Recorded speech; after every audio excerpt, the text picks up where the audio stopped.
Avinash sir is there. Shall we start? Yes, sir, please. Uh, on behalf of Agrawal Chartered Accountant Society, I welcome Avinash Poddar sir, our Vice President Vivek, President Vijay Bhagaria, and fellow members, and other professionals who are on today's seminar. Uh, this Agrawal Chartered Accountant Society was formed by myself and Hari Agrawal sir in 2010 to enrich our fellow members and those who are in the new profession to gain the knowledge, share their thoughts, or get the experts' opinions, or they can reach out to any one of us in the group for any help on professional front. We are also having many CCMs, past presidents in our Chartered Accountant Society. So our previous speakers were on various subjects, including Deepak Bulosaria, Avinash sir, Jayaraman sir, and Prem Nasser and so on. So I welcome everybody and I request Vivek to take over and continue the subject. Subject is very vast and very interesting because GST notices, handling of GST appeals is a something new subject for many. Many have learned. Still, they are learning. So these lot of litigations are there. Even the department doesn't know much about this. They take on wrong stand. So we have to guide them also. So we also learn, so we hopefully will learn so much things from Avinash sir. I welcome Avinash sir. Everybody is looking you. So we'll get lot of knowledge from you. Thank you for being with us, sir. Vivek, you can take over now. Yes. So it's my privilege to introduce Avinash, a master in the courtroom, a scholar in the books, and a guiding light in the profession. One of the top lawyers in the country, yet a person with utmost humility. We may need a separate webinar to do justice in mentioning all his achievements. Just like the way we say in Hindi, Sir ka to naam hi kafi hai. Still, it's an honor for me to introduce a speaker who needs absolutely no introduction, Dr. Shri Avinash Poddar sir. Sir has over 25 years of post-qualification experience. Sir practiced as a chartered accountant for 17 years and has been practicing as an advocate since April 2017. He specializes in indirect taxation, including GST, central excise, customs, service tax, and VAT, as well as direct tax, PMLA, Benami transactions, corporate laws, RERA, IBC, cybercrime, and arbitration. Sir regularly appears before the Honorable Supreme Court, various high courts, sessions courts, special courts, NCLT, NCLAT, and other special tribunals. Sir has argued over 2,000 matters and has contributed to many landmark judgments. One of the landmark judgments we have recently received from Avinash sir in Goa High Court. Thank you, sir, for that judgment as well. Sir has delivered lectures at more than 1,500 national, regional, and other conferences organized by various professional institutes, including IIT Bombay. Sir has authored over 20 books on service tax, excise, and GST. He also wrote a motivational book titled Unleash Your Hidden Potential and is currently working on a commentary on GST. In addition, he regularly contributes articles to various journals and online portals. Sir's qualifications include PhD in GST, LLB, LLM, Chartered Accountant, Certified Financial Planner, DISA, Postgraduate Certificate in Cybercrime, IP Examination, IBBI, Microsoft Certified Professional, and several others. Sir has received several prestigious awards and recognitions, including TIOL Gold Award in the Facilitator category in the TIOL 2021 awards. Recognition as Gem of the CA Profession by the Ahmedabad branch of WIRC of ICAI. Recognition for contribution as a CA by the Southern Gujarat Chamber of Commerce and Industry. Most Promising Litigation Lawyer in Gujarat by India Excellence Award 2022. Best Vocational Award by the Rotary Club of Surat. Sir is the founder and managing partner of Ashwa Legal Advisors LLP, which has offices across India. He is a special invitee and member of several prestigious committees, including the GST and Indirect Tax Committee of ICI, PhD Chamber of Commerce and Industry, Delhi. Outside of his professional life, Sir is a music lover, singer, and former cricket player. If I'm not wrong, Sir has played even in the Ranji Trophy. Sir is active both academically and socially. So I request Avinash sir to take over the proceedings. Thank you, sir. Thank you so much. At the outset, let me thank Agrawal Chartered Accountant Society for giving me this opportunity. And I'll fail in my duty if I don't thank Vivek ji for the uh, for inviting me, for introducing me, and most importantly for bearing with me, because this session was scheduled yesterday. Unfortunately, due to last minute exigencies, it has to be postponed. And unfortunately, today also I'm suffering from severe throat infection and a slight fever. But I was in a,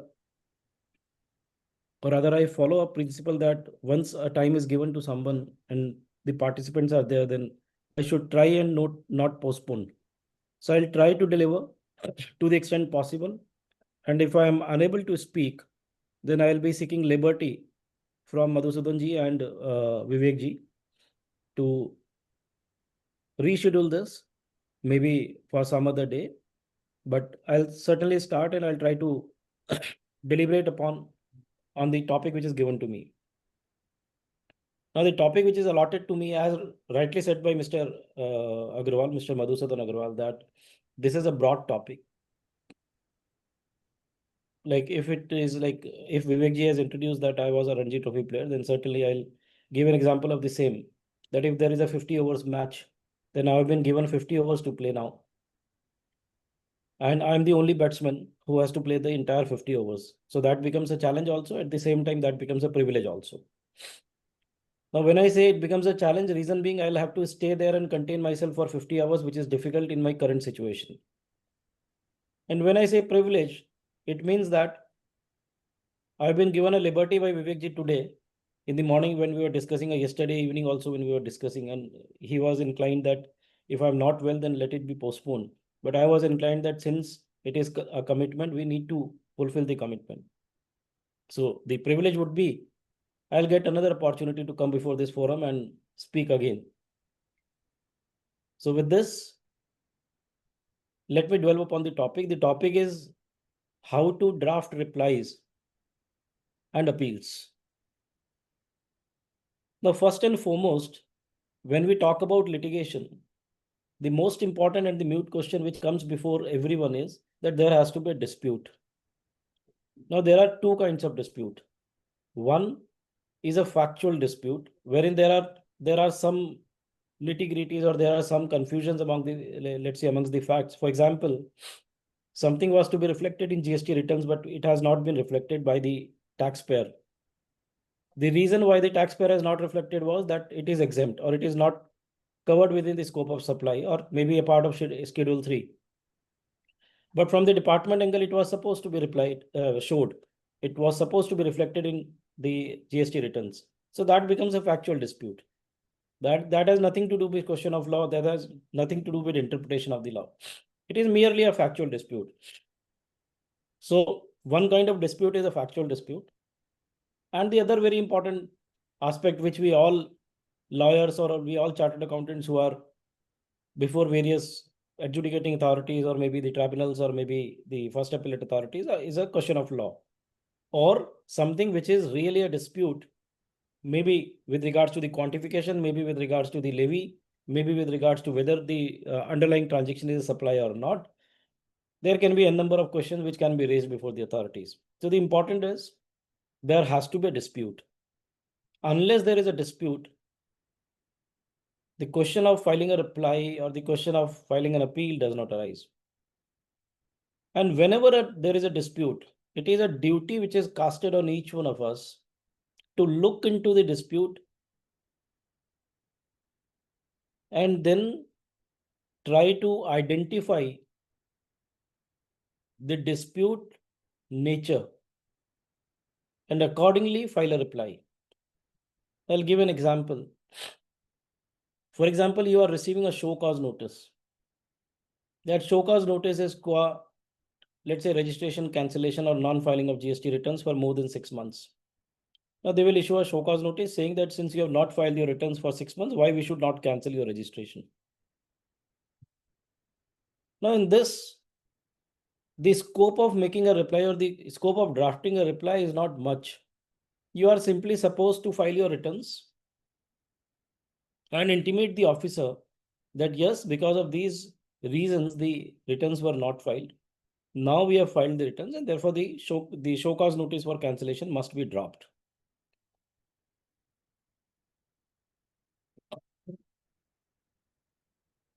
So therefore, the art of drafting or I would say investing more time on drafting is not required. But when it comes to a show cause notice, which deals with a question with regards to the, let's say, the eligibility of input tax credit. At that point in time, we are mandated not only to go into the show cause notice threadbare, but also we are mandated to look into the books of accounts and the returns which are filed by the taxpayer minutely. And accordingly, we need to identify what are the allegations which are posed on the taxpayer with regards to the ineligibility of the input tax credit. What is the basis of that? And if you find that the basis is baseless, then in that case, we'll have to draft our reply accordingly. And if you find that, yes, there is a context with which the allegations are there, and those contexts need to be established in your favor, then in that case, we'll have to reply on merit. So therefore, there are two ways in which a reply can be drafted. One, a reply containing technical objections. For example, the technical objection can be the DIN number is not there in the show cause notice. The show cause notice has not been delivered in time as per the law. That means it is beyond limitation. So all those technical flaws which are there in the show cause notice must be identified, must be pointed out at the inception itself. Even otherwise, if the show cause notice is alleging ineligibility of input tax credit, but you find that the show cause notice can be replied on merits or must be replied on merits, but at the same time, there are technical flaws in the show cause notice. For example, it is beyond limitation. For example, the signatures are not there. For example, the DRC1 has not been, the DRC1A has not been issued before the issuance of DRC01. For example, DRC1 and the show cause notices are issued on 2 different dates. So all these technical objections must be taken in the replies. Generally, we chartered accountants jump on the merits. The moment we find a show cause notice, we try to justify that no, this is not an ineligible input tax credit. This is an eligible input tax credit. We will reproduce the entire section 16, the definitions of input tax credit, and everything will be there on papers. But please bear in mind, friends, the way of reply has to be the way in which show cause notice has been drafted. There cannot be a standard format or maybe a straight jacketed formula. No. Reply has to be as per the, I'm taking this liberty to speak in Hindi. बोला जाता है ना कि जिस language में सवाल पूछा जाए उसी लैंग्वेज में जवाब देना चाहिए. So please do not follow a standard format for making a reply to any show cause notice. Read the show cause notice threadbare, point out and identify the lacunas in that show cause notice, identify and point out before the officers in your reply, and then go for merits. If the allegation, I'm giving an example to make it clear. If an allegation is there that the input tax credit I'm sorry, मैं बीच में थोड़ा गर्म पानी P रहा हूँ, so as to keep my throat going.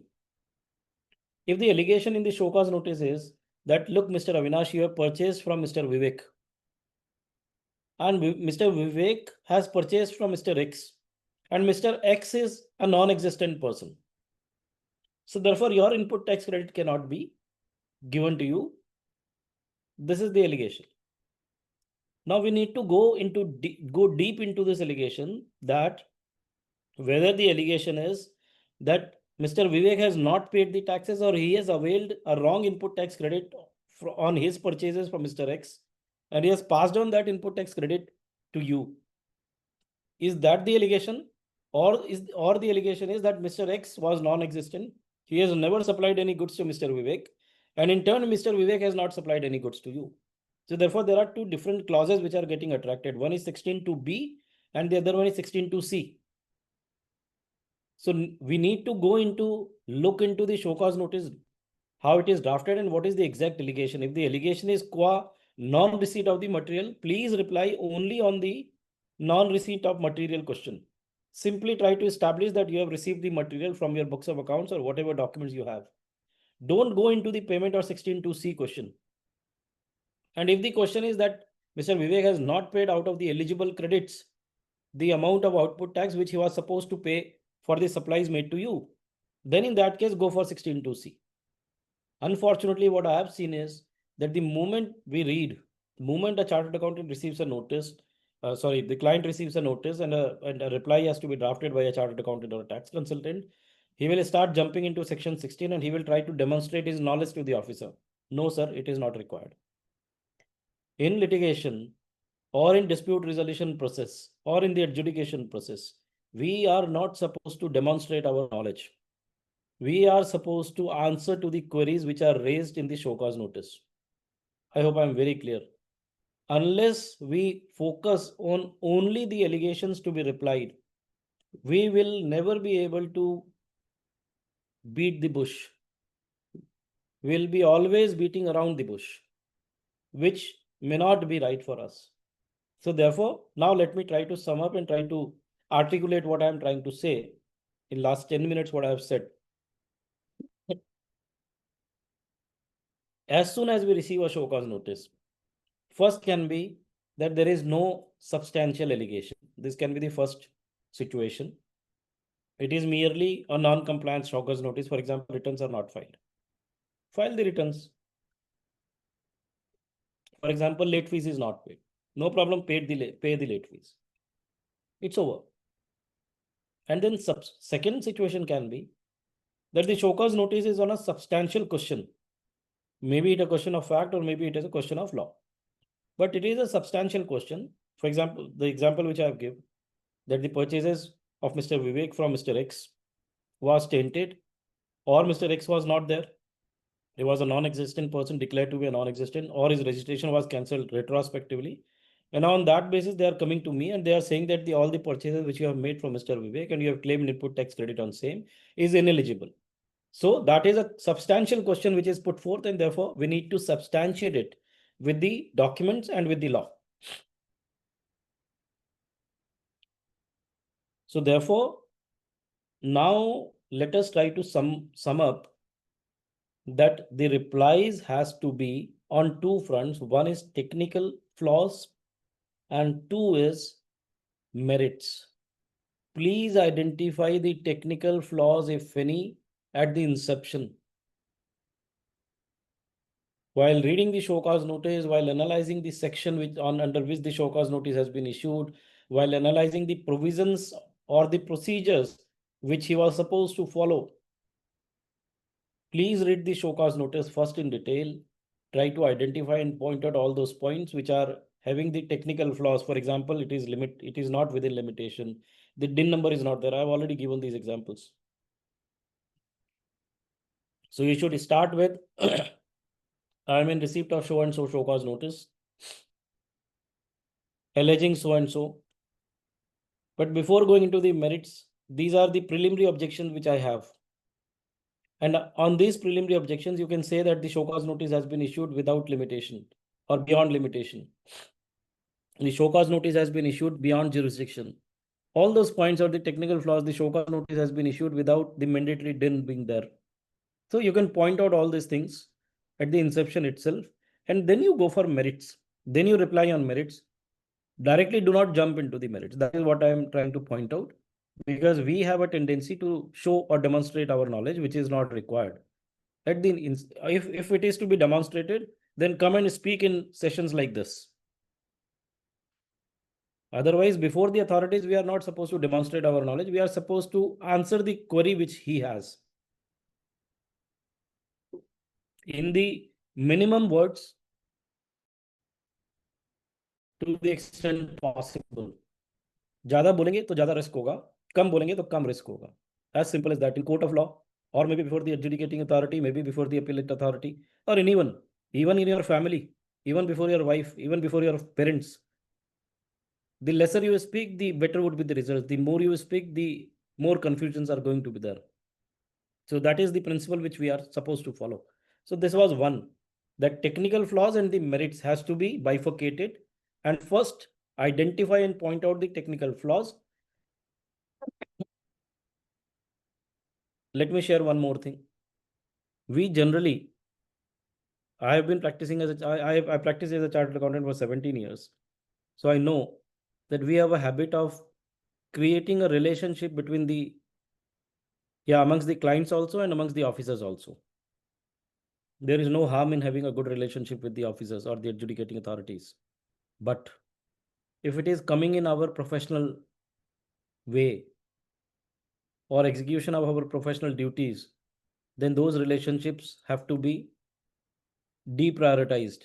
It has to be kept at the second step, not at the first step, because the moment we accept a brief or the moment we accept a assignment of any aspect for our clients, it is our primary duty to identify and point out each and every point which is there in their favor.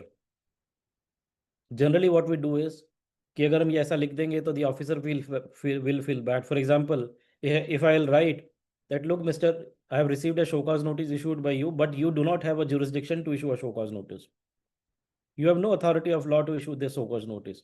Now we will say, अरे मेरा तो उसके साथ बहुत अच्छा relationship है. Now he will feel bad. Why you are concerned with whether he will feel good or bad? It is not your concern. Your duty is to point out the errors. If you are finding it without jurisdiction, please write it is without jurisdiction or without authority of law. Why I am saying so, I'll answer that also. See, pointing out is very important. Pressing that or not depends on you. So you can write in the reply, and then you can say, if you have a good relationship with that officer, you can say to that officer, sir, client has forced me to write this, I have written it. Don't take it otherwise. You may decide as per your own wills. So at least that is there on the record. So if something is there on the record, and tomorrow if Supreme Court decides on that front only, then the same decision can be flowing, or the same decision can be borrowed and taken advantage of by you also, because you have adopted that in your replies. Had it been a case that you have never incorporated all those submissions in the reply, you can never claim the benefit of it. So therefore, always incorporate the technical flaws before going into the merits. The first preliminary objections have to be pointed out first, and then go into the merits. Nobody is stopping you to reply on merits, but important is point out those technical flaws also. For example, nowadays, there is a long battle going on for the extension of due dates under 168 capital A. Notification number 9 of 2023, 56 of 2023, which has extended the due dates for adjudication under section 73 is challenged. Even before Telangana High Court, it was challenged. I was a part of that petition. I argued before Telangana High Court, and we got a negative result from the Telangana High Court. Now we are before the Supreme Court. Let the Supreme Court decide. So if we have taken that challenge, see, it is not important that everybody should come forward and file a writ petition. No, it is not required. But if we incorporate that in our reply, that primarily or prima facie we believe that the issue, that the show cause notice which has been issued under section 73 for the year, let's say 18-19, is beyond limitation, because the notification of section 168 capital A does not hold good or is challenged before various high courts. And then you can write a simple line saying that if any relief to the petitioner is given in that particular writ petition, then that relief should be also be given to me.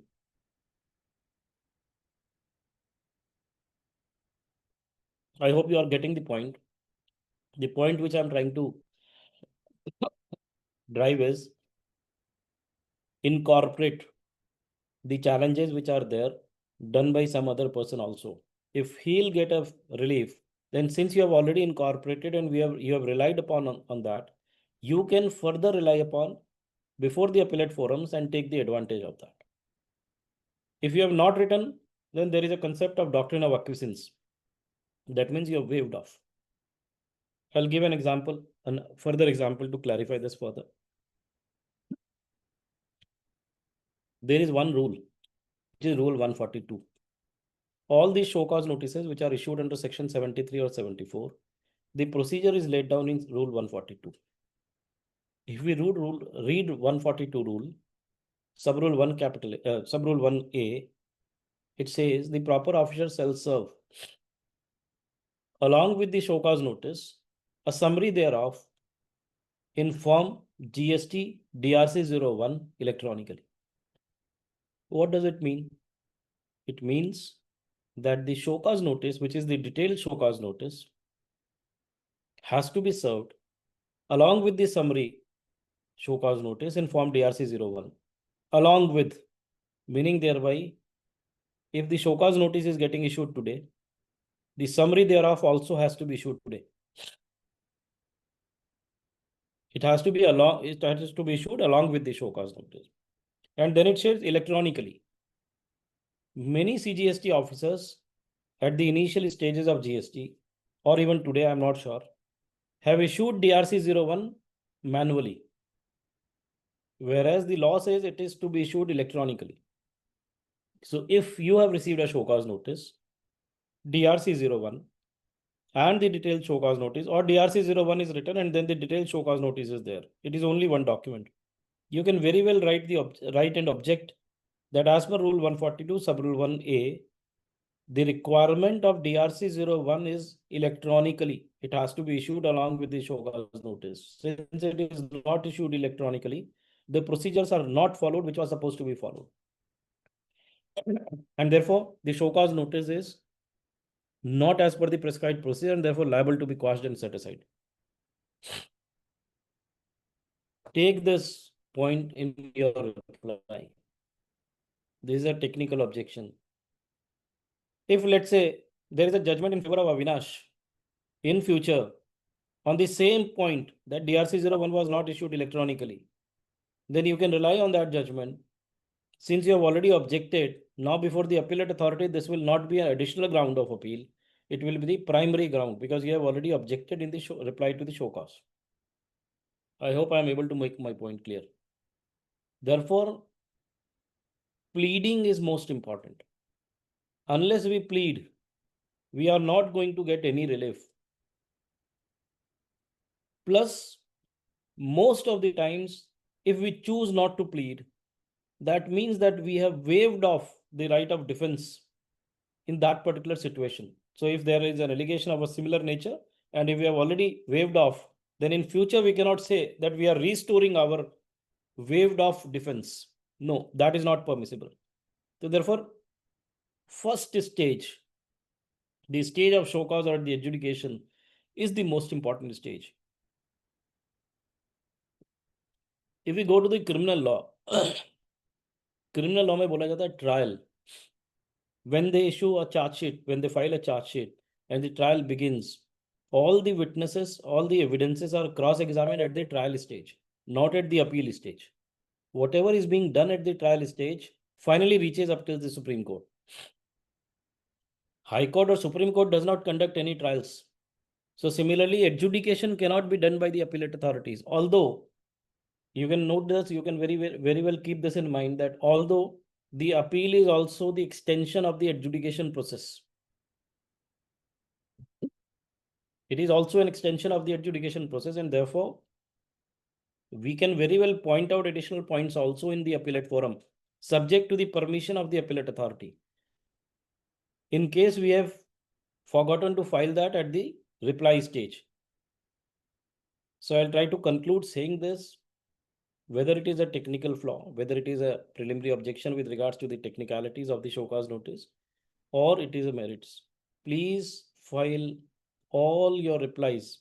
Please point out all your defenses before the adjudicating authority. Don't wait कि नहीं appeal आएगा, when the second appeal will become तब serious होता है, that point in time the game becomes serious.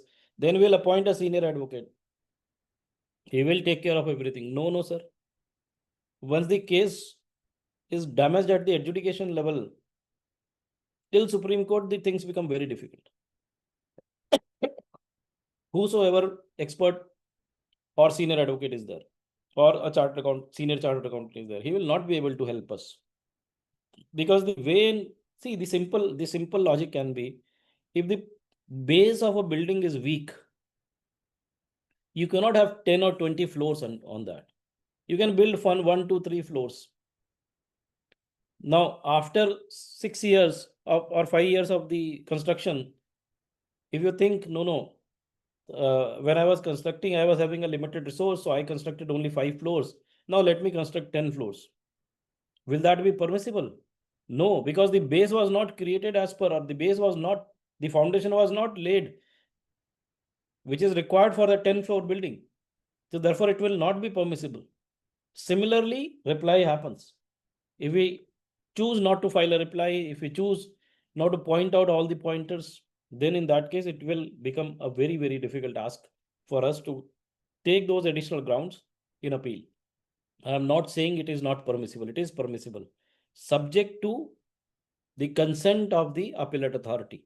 Appellate authority may deny, appellate authority may accept.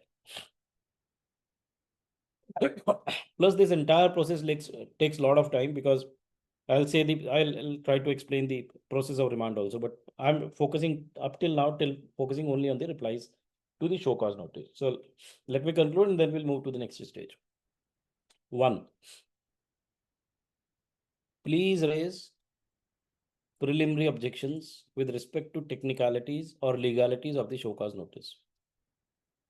All pointers that you have in mind, all pointers that you think are supposed to be pointed out, please incorporate that.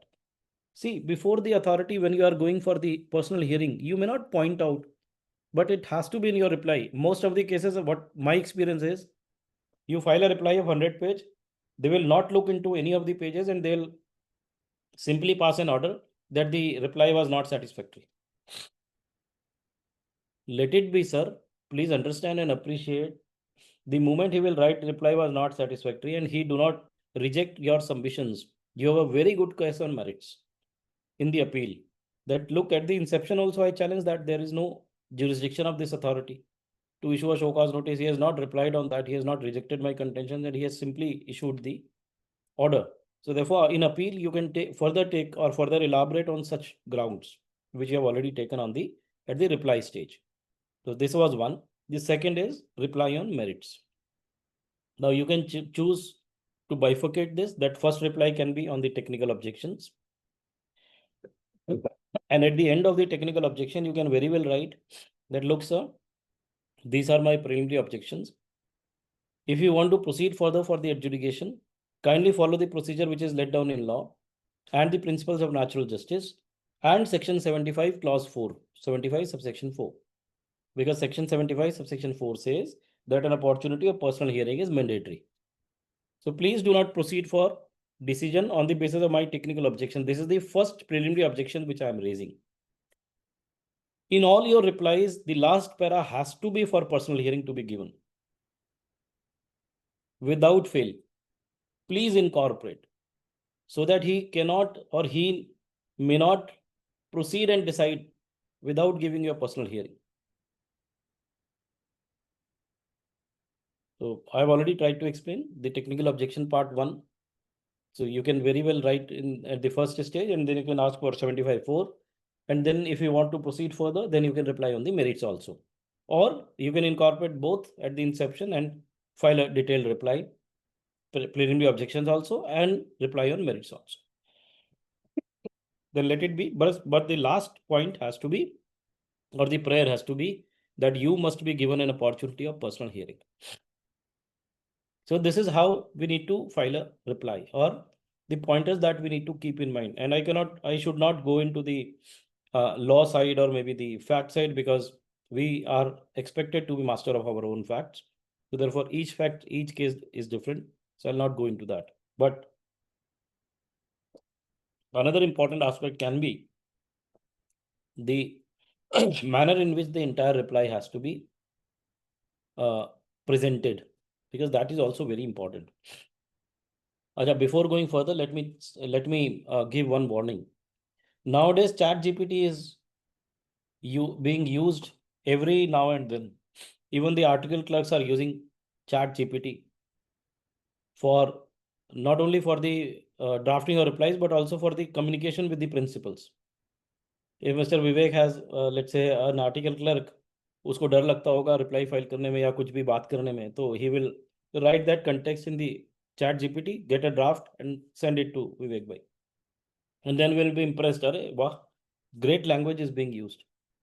Anyways, whatever in personal life they want to do, they can do. But when it comes to the professional endeavor, please bear in mind, ChatGPT is not the right tool for all those persons who are beginning their litigation practice. It is for those people who are already having ample experience of drafting, and they are taking a base help of that particular ChatGPT. Because unless we learn drafting, we'll not be able to train ChatGPT. Because ChatGPT is nothing but a dumb person who has to be given your intelligence. You are training that particular device, that particular software, and then he adopts your intelligence and become an artificial intelligence person. Simple. So therefore, your training is important. So for giving training to someone, first you should be capable enough, no? So please keep on drafting on your own. If you want to improvise on that drafting, then certainly you can take the help of ChatGPT. No problem at all. I am not objecting to that. But I have seen many youngsters who have stopped drafting anything, who have simply show cause notice upload karte hain ChatGPT mein, and then they say that prepare a draft reply to that. Then at times, even without reading that reply, because they are not having that knowledge, they are not equipped with all those things. So they simply rely on that particular replies, whether relevant or not, and then they file. So I'll strongly recommend not to do that. Please trust yourself, your capabilities, and try to enrich your capabilities or your drafting skills, and then you can train someone. Then you can train ChatGPT and adopt or take assistance of that. He is an assistant, he's a slave.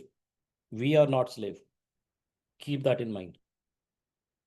Now, while drafting a reply or an appeal, there are certain very important pointers that I want to point out. One is you have to strategize your replies or the appeal to be drafted. When I'm saying strategize, it means that you must be aware who is going to read your draft. And therefore, I have taken the example of ChatGPT. Sir, please understand, if a state authority, with due respect to them, if a state person or a superintendent is to read that draft of yours, do you want that you have to be very complicated? You need to use very complicated legal language? The answer is no. You have to be as simple as possible, because they don't understand the complicated languages. और उनके पास power है. So what they will do, if they don't understand, they will confirm everything against you. They will pass an order adverse. Why you are inviting that adverse order? By copying something which is very complicated. So therefore, you need to know the audience for whom you are drafting that reply or appeal. I'm sorry.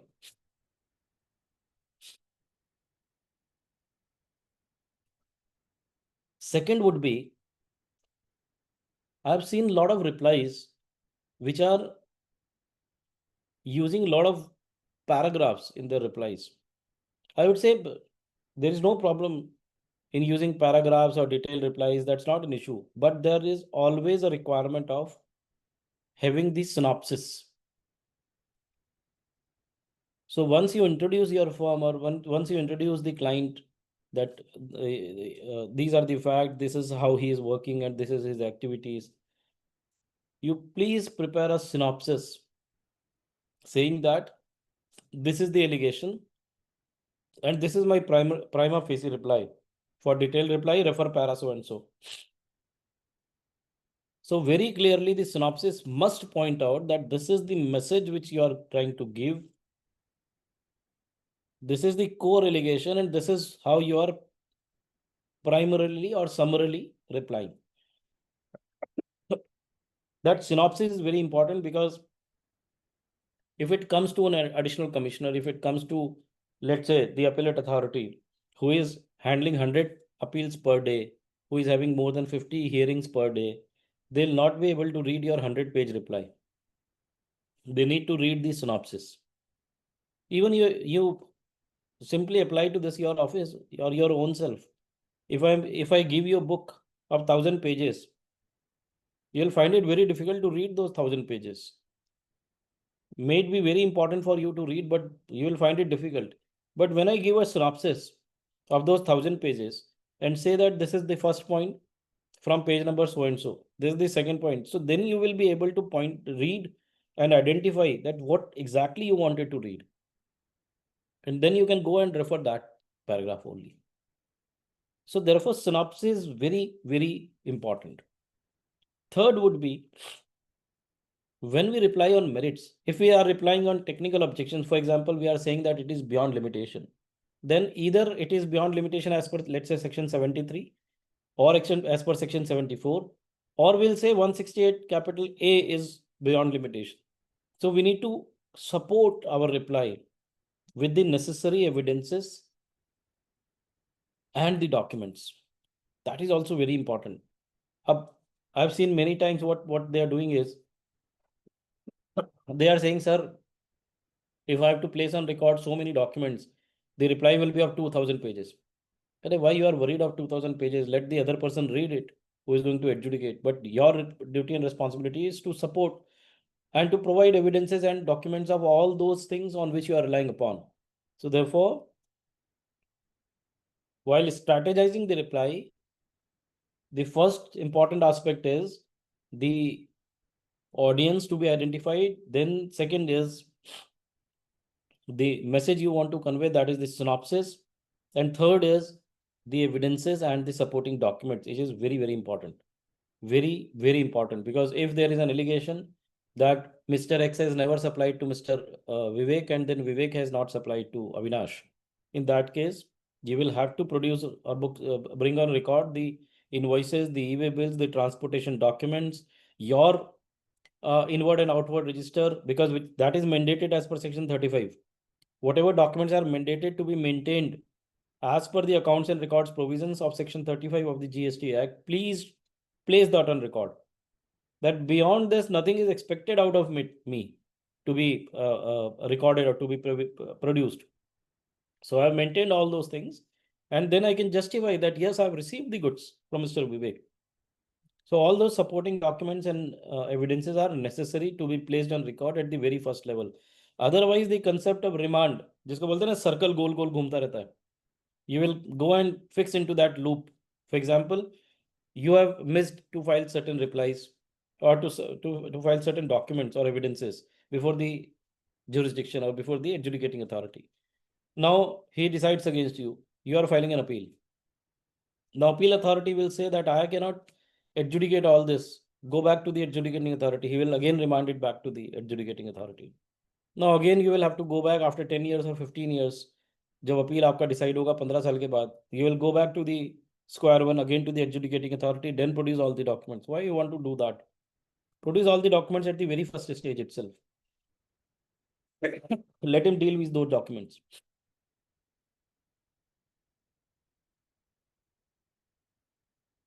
And then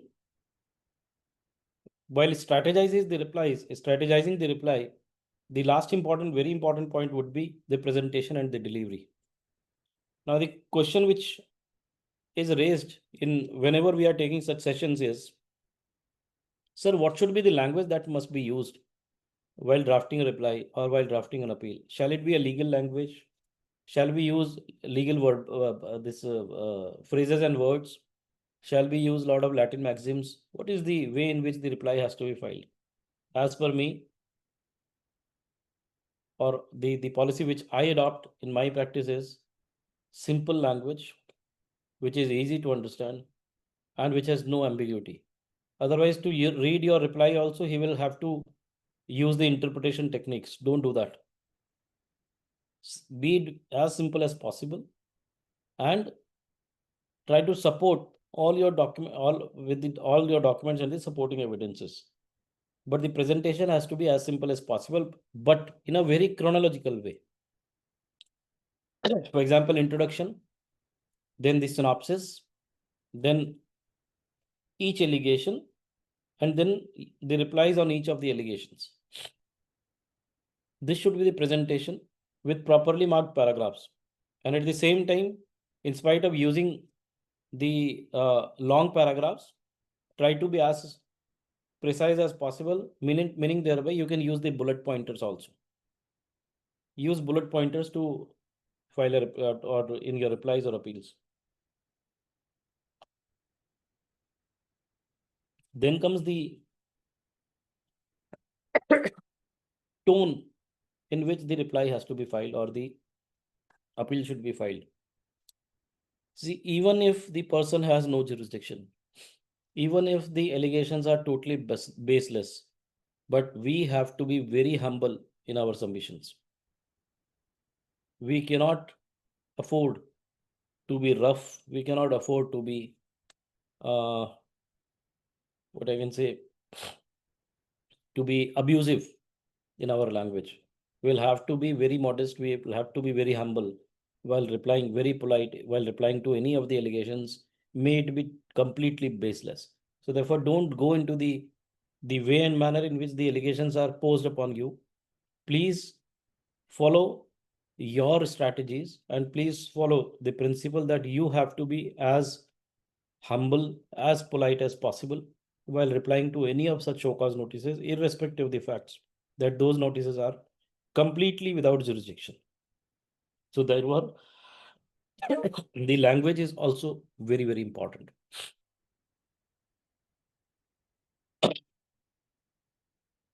So now we need to understand another very important aspect, which as per me, maybe it has nothing to do with the replies or it has nothing to do with appeals, but it has a very important role to play to understand when to file a reply, when not to file a reply. See, please understand, these departmental authorities, AC, DC, Chief Commissioner, Commissioner, whosoever he is, we the taxpayers, the first appellate authority, the second appellate authority, High Court and Supreme Court, when these are deciphering, or I would say discharging the functions in the law or in the statute, they become statutory authorities. We all are creatures of the statute. When we take registration, we become creature of a statute, a registered person. When the departmental authorities are acting as an adjudicating authority or an investigating authority, they are creatures of the statute. When the first appellate authority or the second appellate authority, which is tribunal, acts as an appellate authority, those are the creatures of the statute. Similarly, after the tribunal, when we are raising substantial question of law and going to the High Court and Supreme Court, that also is an appellate authority, and therefore it is the creature of the statute. So please bear in mind, an authority or a taxpayer who is the creature of the statute is bound by the statute. We cannot afford not to follow the statute. If something is wrong also, even otherwise, then we'll have to follow it. Only way in which a wrong can be tested or examined is Article 226 of the Constitution of India. That means the writ petition. So if something is extremely totally wrong, without jurisdiction, or you personally believe that the entire law is wrong, then in that case, I would say, please sit down, apply your mind, and then identify whether to file a reply to that particular show cause notice or to directly challenge the entire provision before the writ court. So therefore, generally we chartered accountants are confused whether we should go to the high court or not. So please bear in mind, if something is there in the statute and you don't want to follow it, or you personally believe that it is wrong, then you will have to challenge that statute. And the statute cannot be challenged before the statutory authorities. I'm again repeating, the statute or the procedure or the rule or the notification which is developed by the statutory authorities cannot be challenged before the statutory authorities. It has to be challenged before the constitutional courts. So therefore, if you have an objection to the allegation, then you'll have to reply and follow the adjudication process. But if you have an objection to the law, then you can go to the writ court. Don't follow the adjudication process, because if the adjudication process is followed, the result will be zero. I'm giving an example. Section 36, clause 15A of Income Tax Act. It says if the PF is deducted from the employee's contribution, and if it is not deposited within the due date, then the entire amount will be disallowed, and it will be disallowed forever. Meaning thereby section 43B will not come into play and it will not protect you. So if you miss the due date, for example, I'm an employee of an organization, they are deducting 10,000 rupees as a PF from my salary. And then they don't deposit till, let's say, 15th is the last date, on 15th. The total amount will be disallowed. This is the law. Now, nobody has challenged this law. Everybody has challenged the order before the appellate forum. Now, appellate authority is the creature of the statutes, and therefore it cannot go beyond the law. So they have to follow 36(1)(5)(a). So आप कितनी भी appeal file करेंगे, you are going to lose. So therefore we lost in Supreme Court in Checkmate Industries. Checkmate Security, we lost the entire battle. And Supreme Court said, no, 36(1)(5)(a) is a good law.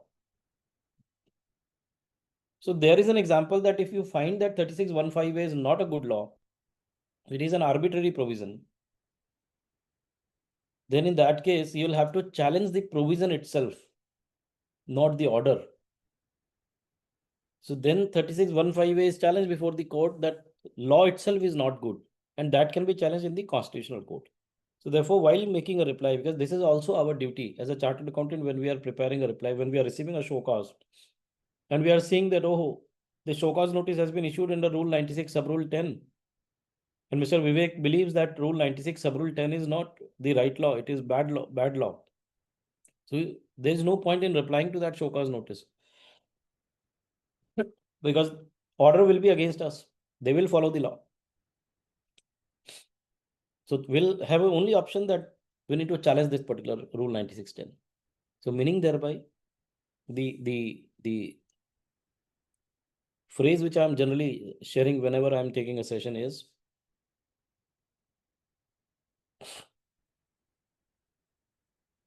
if you are obliged to follow a law, you have to follow that law unless you challenge the law. Meaning thereby, any law which has been developed and which has been mandated on a taxpayer or a citizen of the country, unless that law is challenged before the constitutional bench or the constitutional courts, that law has to be followed. May it be any law. If you don't follow, you will have to face the repercussions. So therefore, challenge that particular law. So while making a reply or while reading a show cause, please understand, evaluate that whether it is a question of interpretation of law or whether it is a question of legality of a law. If it is a question of interpretation of law, you are bound to reply. But if it is a question of legality of law, arbitrariness of the law, then you may not, or you may choose not to reply and go to the writ court. So that is also to be learned at the stage of replying to the show cause notice. Because if you miss the bus, then I'm afraid no court will entertain. If the order is passed, court will say there is an alternate remedy, go and file appeal. So at that stage, it will become difficult for us.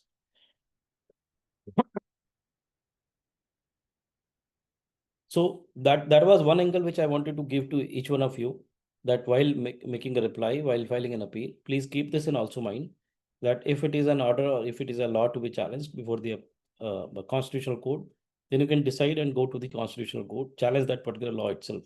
And if it is not, if it is purely a question of fact or question of law to be interpreted in the facts of your case, then in that case, you file a detailed reply. I'll give one another example and then I'll seek permission because I'm unable to speak now much. But one very important thing, that again to the stage of show cause. So what I'm trying to do today is that I'm stopping myself at the stage of reply. I'm not going into appeal. Then I'll seek liberty and permission of this of the organizers that give me an opportunity again to cover appeal portion, so that I'll take up that first appeal and the tribunal portion. Now the last thing which I wanted to touch upon here is the another question which has to be kept in mind while replying to a show cause notice. As I've already stated, 142(1)(a) is important, rule 142(1)(a), which says along with the show cause notice under section 73-74, DRC-01 has to be uploaded or has to be served electronically. Similarly, there is a clause which is rule 142, 1(a). So rule 142 bracket 1(a), which says if a show cause notice is to be issued under section 73 or 74, the proper officer may issue an intimation in form DRC-01(a). Now here comes the catch. Now this word may has been substituted for the word shall. If you guys are having act or rules, you can open up that and you can see that this word, that if the proper officer is willing to issue a show cause notice under section 73 or 74, may, this word may is substituted for the word shall. Earlier it was shall. We all have an interpretation in mind that whenever the word shall is used, it means mandatory. And whenever the word may is used, it means optional. The answer is no, it is not the right way of interpreting. May also can be interpreted as shall. Because please understand, these are the rules. Rules are the subordinate legislatures. These are not parent legislature. Subordinate legislature has to be in accordance with the parent legislature. And parent legislature is section 73 and section 74 of the Act. If I go by your understanding or the understanding of the officers who believe that the word after substitution from the word shall to the word may has given an option not to issue DRC-01(a), it means that I'm not reading the law properly. Please go and read section 73(5) and section 74(5). Section 73(5) is okay because 73 may, if DRC-01 is not given, there is no additional penalty imposed. But in section 74, if the intimation in DRC-01A is not given, then there is an extended penalty of 10%. Because what does the law says? Law says, if on your own discretion or identification, or on identification or pointing out by the officers, you pay the entire amount of tax plus interest plus 15% of the penalty, the entire proceeding shall be dropped. Sir, that intimation on my own determination, it's okay. मुझे लगा कि that 10,000 was to be paid. I have not paid. I will pay 10,000 plus interest plus 15%. But when it comes to department, then department has to issue DRC 01A to intimate that, look, Mr. Avinash, as per us, this is the liability which is you have not paid, which is 10,000 rupees plus interest. Then I'll accept it and I'll pay 10,000 plus interest plus penalty. And that will be 15%. So therefore, I am of the belief, and let us forget this, and let us try to adopt their understanding. Department said it is an option. So they will not issue DRC 01 capital A. They will directly issue DRC 01, which is show cause notice. And please understand, the moment they will issue show cause notice, the minimum penalty would be 25%. Does this not mean that the entire law will become redundant? A 15% penalty, it will never be applicable. For invoking that 15% penalty, only clause would be on my own determination. Pointing out by the department will go, because they will never issue DRC 01. They will simply issue DRC 01. They will never issue DRC 01 capital A. They will simply issue DRC 01 and the minimum penalty will be 25%, which is impermissible. And therefore, please bear in mind, even after the substitution of the word may or the word shall, in all those notices which are issued under section 74, I'm not talking about 73, which are issued under section 74, still issuance of intimation in form DRC 01 capital A is mandatory, even after the word substitution of may for the word shall. I hope I'm very clear. Also, the second logic, may does not give an option. May gives a discretion. May means you have a discretion. You may not. So therefore, when I'm opting a discretion of not issuing DRC 01 capital A, I'll have to write down in the show cause notice. आपने इतने show cause notices के reply किए होंगे, you might have not found anywhere the reason for not issuing DRC 01 capital A. So when I'm saying discretion, I'll give an example. There is a discretion to an adjudicating authority, for example, that he can levy penalty of 10,000 rupees up to 1 lakh rupees. So now they were not happy with Avinash and therefore they have levied 1 lakh rupees penalty on me. They were happy with Vivek and they have levied 10,000 penalty on him. Sir, this is not permissible. It cannot be an arbitrary act. They will have to write down why they are levying 10,000 rupees penalty on Mr. Vivek and why they are levying 1 lakh rupees penalty on Mr. Avinash. Unless they do that, the law cannot be right, or the order which is issued by them is our arbitrary order, liable to be quashed and set aside. Similarly, for not issuing DRC 01A, they have to file a discretion. They will have to write in DRC 01 or the show cause notice that why they are not issuing DRC 01 capital A. But as per me, that is applicable in section 73. Although we'll never find any such note in the show cause notice. But when it comes to section 74, I've already tried to demonstrate that the additional 10% penalty will be levied, and it means that 15% will become redundant. It will never be applicable, which cannot be permitted. Therefore, the golden rule has to be followed, which is parent legislature cannot be overridden by any subordinate legislature. A rule cannot pave the way which is impermissible under the Act. So if Act says 15% plus interest plus tax to be paid, proceedings will be dropped. It means that prior to the issuance of show cause notice, the issuance of pre-intimation is mandatory. We have challenged this before Gujarat High Court and many other high courts. And the notices are issued, the proceedings are stopped or the state. So therefore, please bear in mind that when you are replying to a show cause notice, which is DRC 01, please see whether Rule 142(1)A, which was that it is issued along with the show cause notice, has been followed or not. At the same time, please also see whether the intimation, whether the notice is under section 74, if yes, whether DRC 01A was given or not. If it was not given, go and challenge it. If you don't want to go and challenge in the High Court, please in the reply you incorporate that. That why you have not issued DRC 01 capital A, therefore the procedure is not followed. I'll give one example of one citation also.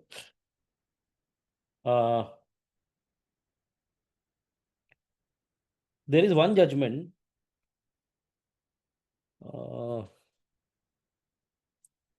Nazir Ahmed. It's an excellent judgment of Privy Council, which says that if a procedure is laid down in law, it has to be followed in true line and spirit. If it is not done, then the entire order or the proceedings are liable to be quashed.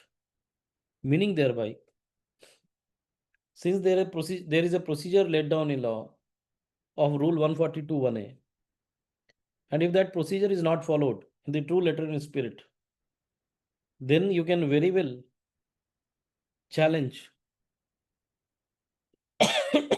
You can very well challenge the entire proceedings, and the entire proceedings must go.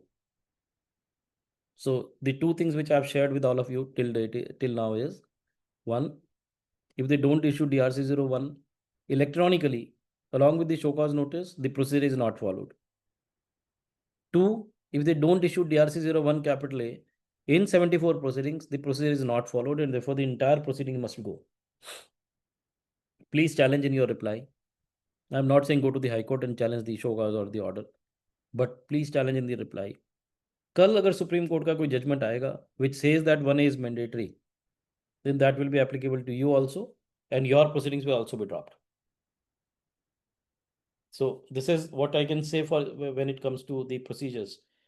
And most importantly, there are n number of judgments, but Nazir Ahmed is very celebrated judgment of 1936 Privy Council Bombay, which says that a procedure which is laid down in law must be followed in true letter and spirit. If it is not followed, then the entire proceedings are vitiated or are without authority of law. So that is something which is very extremely important for each one of us. I think I'll be seeking permission to stop here because unfortunately I'm not able to speak much. I try to share my views on the reply part of the show cause. Now the second appeal part is pending, and for that I'll be seeking permission to come some other day and share whatever knowledge, whatever views I have, so far as appeal or the first appeal or second appeal is concerned. I'm extremely sorry, Vivekji and Madhusudanji, for No, not not being at all, able sir. to. Your session was very good, sir, and to the point. And we have some questions. Sir. Shall we take up the questions, or we'll Yes, take yes. up the questions in the No, next no, session? no. Please take up the question. Okay, sir. There are some technical questions as well. Please. The first question is from Mr. Ravi. So Mr. Ravi is asking, sir, can officer issue DIN without party name and GSTIN mentioned in the same? No. I think November 2019 they've issued this notification of DIN, wherein they have mandated. It's only one case of search that they can conduct the search without DIN. Otherwise, all the document that they are supposed to issue, it has to be client centric, that is assessee centric, and his number centric. Otherwise, it has no value as per me. Okay, sir. The next message is from Mr. Kaushik Nahar. He's just appreciating, he's mentioning, sir, very good inputs by Poddar sir. In spite of your bad health, good deliberation straight from mind and heart without any PPD. Thank you. Next, we have from Mr. Mahendra Jain. We have received a show cause notice for purchase from non-genuine dealer, and a reply was rejected on the ground that supplier number was cancelled from backdated, but on the date of purchase, his number was active and our purchase was reflecting in 2B, and also we have made the payment through banking channels. So how to argue in appeal if department cancelled the number backdated, and further we have delivery proof and stock register as well? See, first and foremost, this issue was challenged before various courts.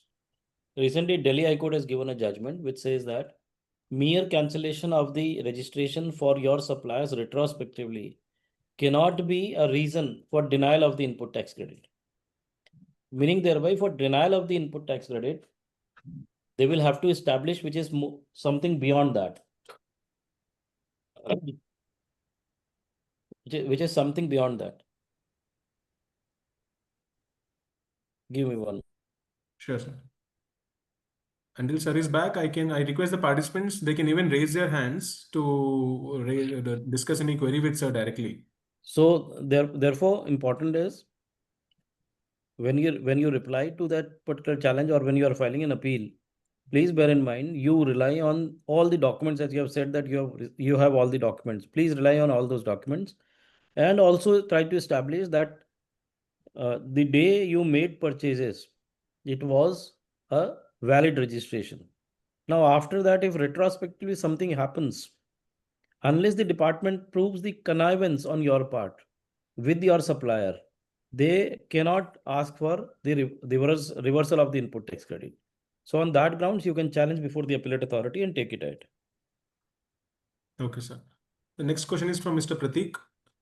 Notice and DRC 01 issued electronically means shown on portal or mail sent by officer, also valid electronically notice issued. The question is not clear, sir, but I think he means the notice in DRC 01 is issued electronically. Issued electronically means shown on portal or mail. I think he means whether if we receive mail is equivalent to receiving electronically.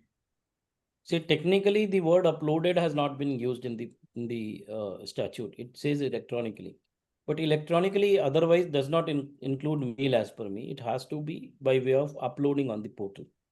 So it has to be served using the portal. But when we read section 169, then 169 gives us 6 modes in which the notices or the orders can be served.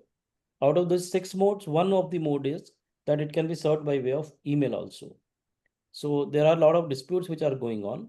But as per me, even if it is on mail, you should accept it and you should take it that it has been served electronically. But my personal belief would be that electronically means uploaded on the portal. Okay, sir. Sir, are you okay? Shall we proceed with the questions, or I'll give you the questions later and we'll submit reply to them afterwards? No, you proceed. Okay, sir. The next question is from Mr. Bhushan. As per amended section 39, barring returns filing beyond 3 years, however, the portal still allows to file the GST returns. What in case someone's GST has been cancelled due to non-filing of returns for 17-18 to 2021 and unable to file GSTR 10 and get fresh registration on the same PAN, what shall be the recourse for the same? So what I understand, the question is that now there is a limitation of 3 years. That within 3 years the returns are supposed to be filed. Otherwise, it will become time barred. You'll not be able to file it. And the other limb was that there is a cancellation of registration from 17-18 till 2021. Then how the applicability of 3 years has to be calculated? What will be the recourse? So I'm of the view that when your registration is already cancelled for 3 years and it is getting restored now. So first there is a provision, I think within 30 days you can take the entire credits and all I think 16.5 or 16.6 is there, which says that within 30 days of the restoration you can file the file the returns and take whatever credits you have. So for availing the credits also you need to file returns. So within 30 days you can file the returns. I'm of that view that 3 years restriction may not come in your way when it is restoring your registration after 3 years, if that is the question. Mr. Bhushan Ramani has asked the question and has even raised his hand. I'll allow him to speak so that he can elaborate his question further.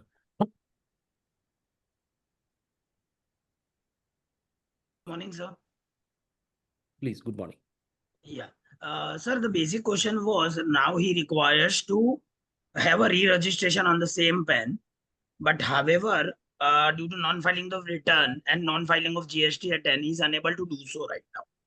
So whether we require to file it again with the returns, because actually it is barred for 17, 18 and 2021. the previous return has still not been filed. So whether we require to file it or how we'll restore his number. Whether the numbers are cancelled already. Yeah, the GSTN has been cancelled because of non-filing of return for more than 6 months. So in that case, I personally believe that you need to get it restored, file the returns. Okay. But for revocation also the appeal is time barred That's under not, 107. that's not an issue. Even for appeals for the registration issues, even the courts are very liberal and they can get it restored. Or you can do one thing, you make if there is some outstanding payments to be done, please discharge your liabilities and file your returns manually. Okay. But the portal still allows us to file. So whether we can file that on the portal? Obviously, you can file it. No. Where is the question? You can very well file it. Yeah, but section 39 bars the filing of return. Na? Say if the portal is allowing, then what is the harm in filing it? Okay. Let the notice be sent again that you have filed beyond 3 years and therefore it is invalid filing. Okay, fine. Basically, it is a compliance law. If they are allowing you to make the compliance, then you do the compliance first. Okay. Okay, sir. Thank you so much. Mr. Sachin Jain also has a query. I'll also unmute him because there is a query in Q&A section as well. You can explain the query directly. Mr. Sachin Jain, I'm unmuting you.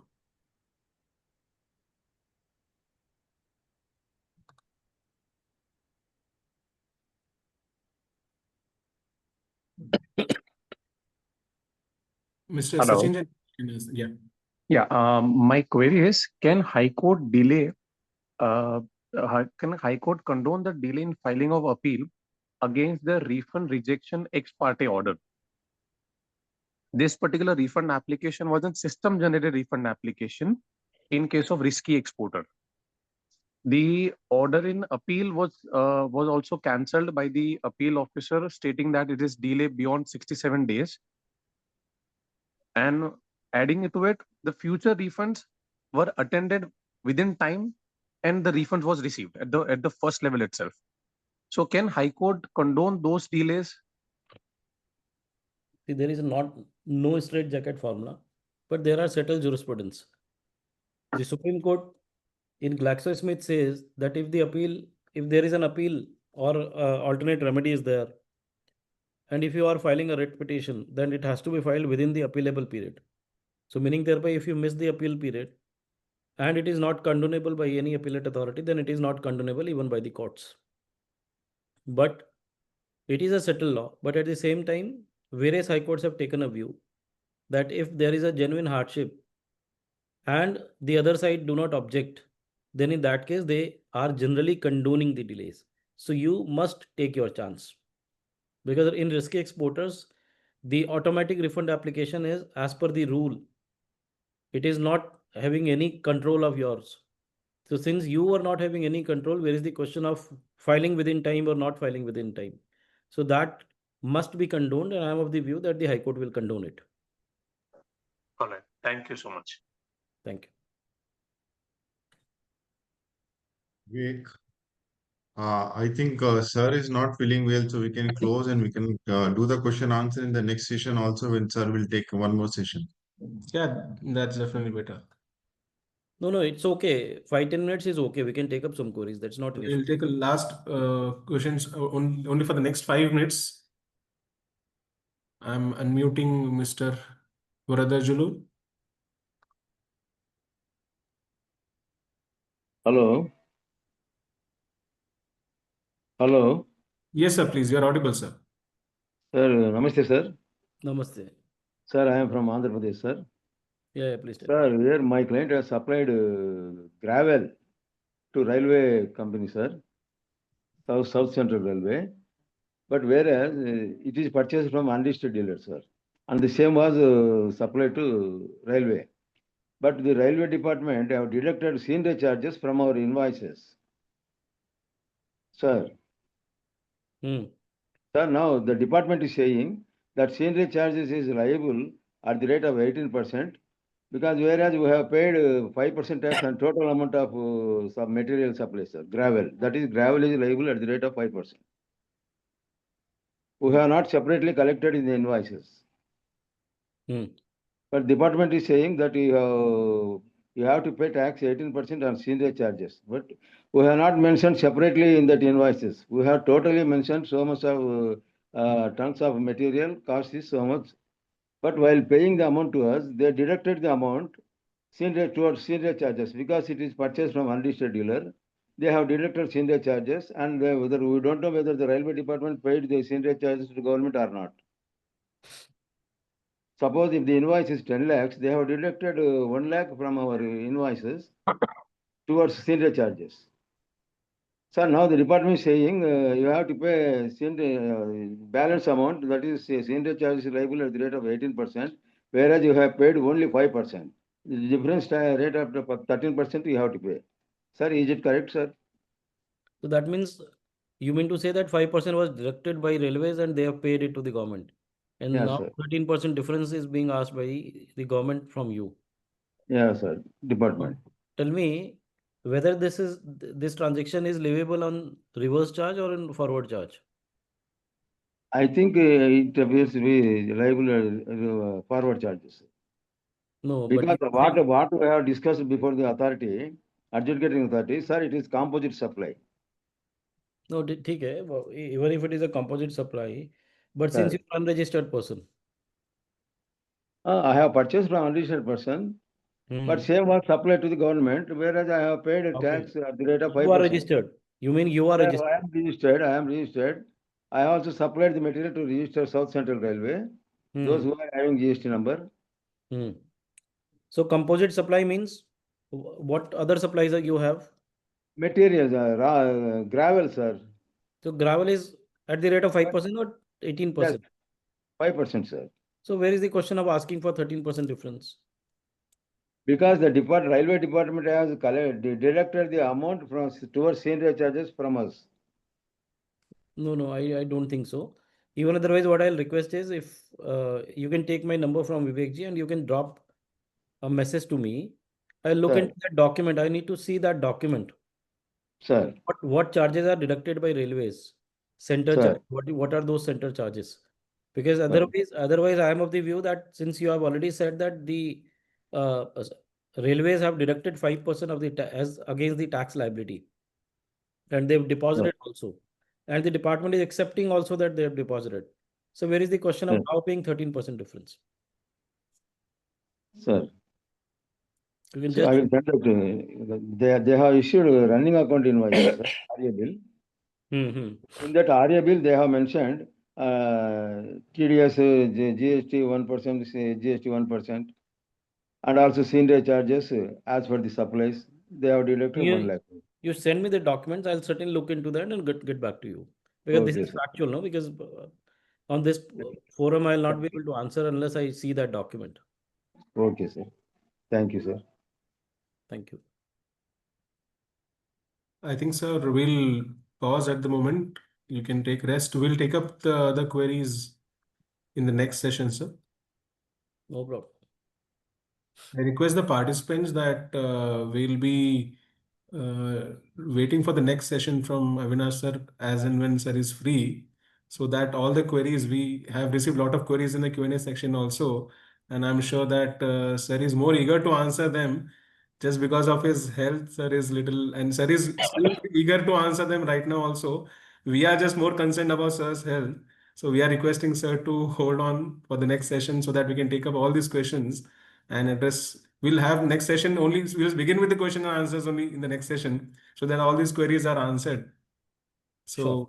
So before we conclude, I would like to extend a hearty vote of thanks to Avinash sir for sharing his knowledge and insights, and especially the way sir has explained how to draft replies in and bifurcate the replies into technical, merit, synopsis, and plead for the personal hearing, etc. So these will help all the young chartered accountants to understand how to draft their replies before the adjudication officers as well as the appellate authorities. So thanks a lot for your time, sir. We understand your health is really very bad, but though we were requesting you to postpone the seminar as the webinar as you are not well, but thank you for giving your time. And just as a matter of small token of appreciation from us, our side, sir, I would like to share the screen. Just please hold on.